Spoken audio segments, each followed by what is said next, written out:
Good evening, I'm Denise DeCenzo. Summer's over, the leaves are starting to change, but there's still plenty of time for a good old-fashioned picnic. The kind Sandra Vogel went to when she started experiencing the symptoms that began an incredible 12-year journey. Sandra, the oldest of 5 kids, wife and mother, loves to get out and socialize. I like going out to dinner, movies, being with friends and family. In October of 2002, after a family picnic, she began having uncomfortable back pain. I was sick as we drove home. It was horrible. So we went to the emergency room. Her initial diagnosis, kidney stones. But after a visit to her gynecologist, she soon learned it wasn't kidney stones. You give a urine specimen, and my specimen was all black.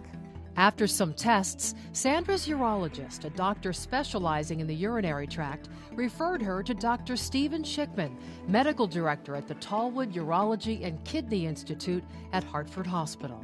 I was diagnosed, I had kidney cancer.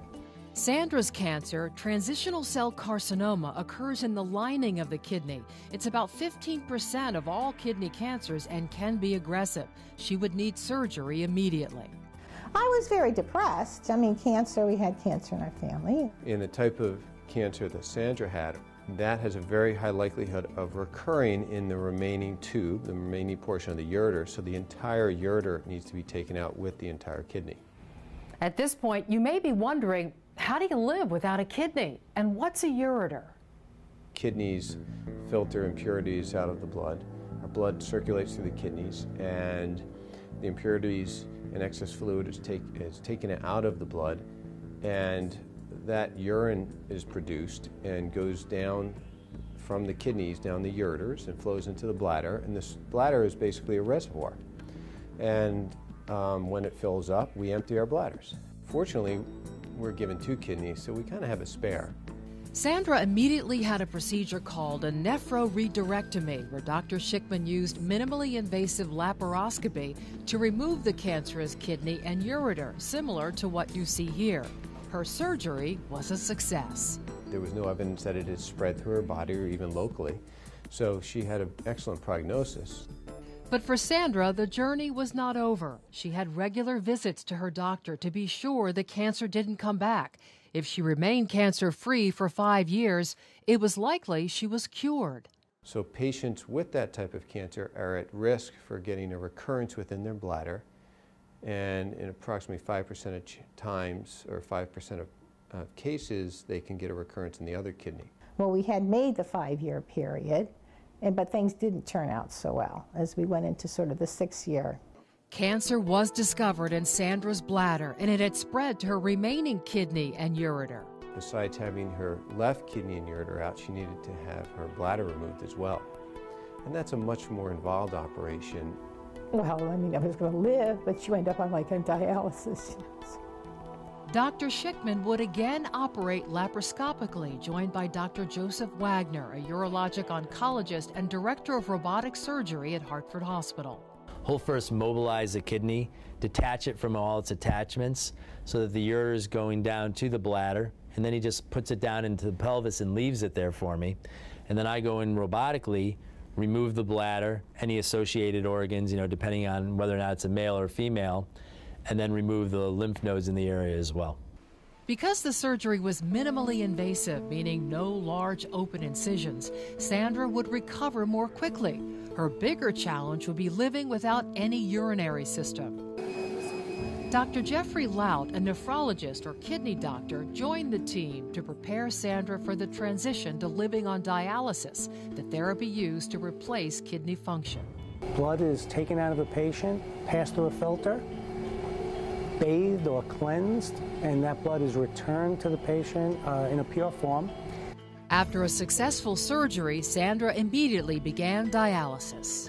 Her particular circumstance doesn't occur frequently, and you have to be at dialysis within 48 hours, and it is traumatic, to say the least. I went 3 days a week for about 3.5 to 4 hours, depending on the time. But it's a very draining thing. Throughout her battle with cancer and life on dialysis, Sandra's family, and especially her sister Barbara, were by her side. Watching her go through this was just heartbreaking.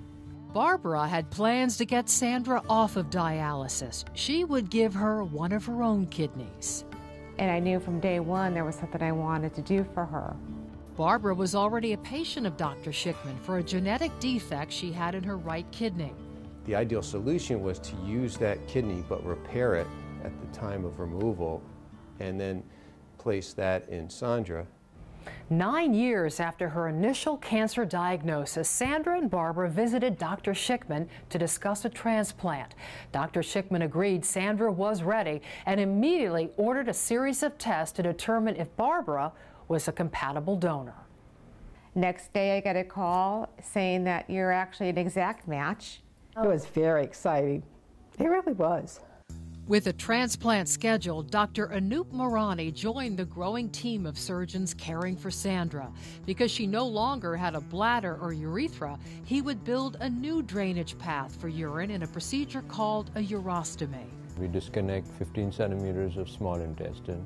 Then we go ahead and reconnect the remainder of the intestinal tract back together. We refashion that in a way where one end can be hooked up to the kidney and the other end comes out the side of the patient's body as a urostomy. Then you have a bag that the urine will drain into. They make up their own little urinary system. Barbara's kidney donation and repair, the transplant, and Sandra's urostomy were all completed during one long surgery. This is one of the first times at Hartford Hospital that the transplant procedure and the urostomy were done together. When Barbara woke up after the surgery, her first thought was of her sister. I remember Don, her husband, walking in with a smile on his face. I said, oh my God, it worked. Sandra was on the road to recovery and getting her life back. Their care was very coordinated with regards to the nephrologist working hand in hand with the urologist. We also had the transplant surgeons involved. She's done extraordinarily well, mostly on her part.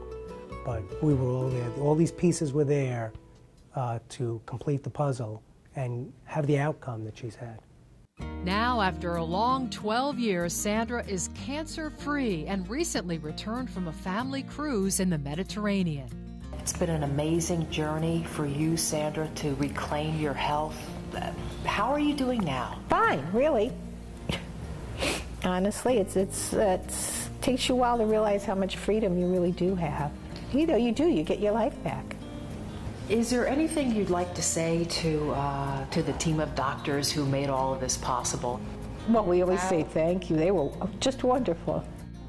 Performing a complicated and groundbreaking surgery like the one Sandra had requires a coordinated team and highly trained doctors. So how does a new doctor learn these advanced surgical techniques with minimal risk to the patient? The left hand bite now, out to in on the urethra. You need to hone those skills and develop the skills in a simulated environment. Here at Hartford Hospital's Center for Education, Simulation, and Innovation, or CESI, medical providers learn to do specific tasks and make critical medical decisions in a safe, simulated environment. An environment identical to where they'll be practicing, like this operating room. There's even a high-fidelity simulated patient. They can cry, bleed, sweat, have heart attacks, have strokes, have respiratory distress. We can practice doing different procedures on the abdominal cavity. These are all replaceable skins, so we can cut into the abdominal cavity and we can practice suturing.